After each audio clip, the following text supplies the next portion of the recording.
Hi everybody, this is Earl from Earl Widmeyer.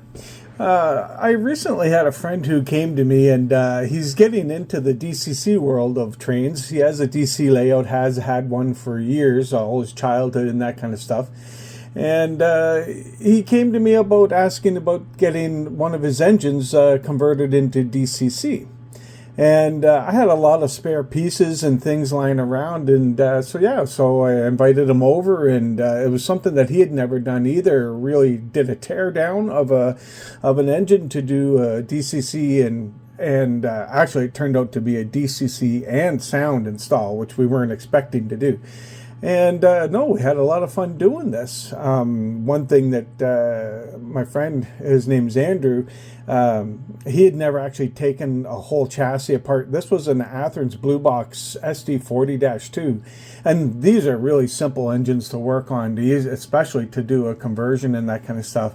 And Andrew also has access to a 3D printer. So he 3D printed a few really interesting pieces, a motor mount and light covers to mount the headlights in. But the motor mount was really cool because it pretty much used the metal strip across the top of the old Athearn's engine to help hold it in place, and I'll point that out in some of the other pictures. So, but no, we had a lot of fun and a really good time pointing through and ripping this engine apart and then making it work, and really in the end was a really nice project at the end. So here Andrew and I were looking at all the different DCC decoders that I had, and all of these ones were basically just regular DCC, not sound.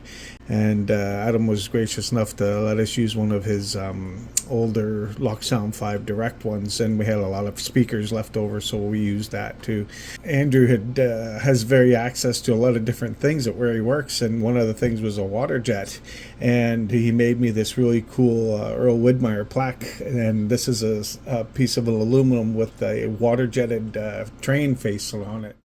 The person who had this train before, they glued or CA glued the incandescent bulbs into the headlight housing on the nose or on the cab of the engine. Andrew and I had a really terrible time trying to drill them out, and that's why you can see the one hole was really big. I was really worried about how to fix this, but in the end I ended up finding a bezel and gluing it over top of that afterwards, and it turned out really good.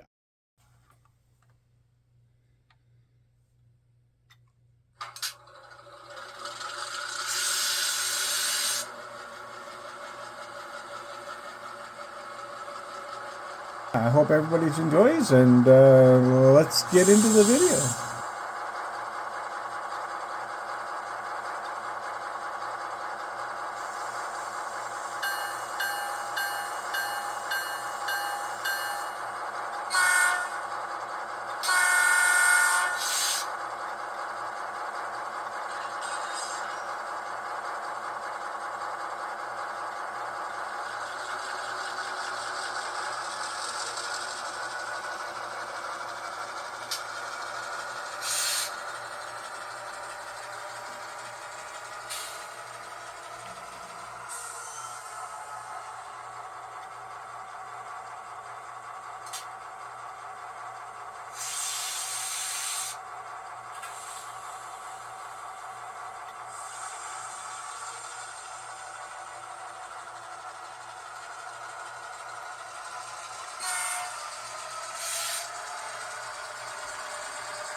In the end, it was a whole lot of fun. We had really shared a lot of experience on putting this together, and Andrew had a lot of fun doing what we did.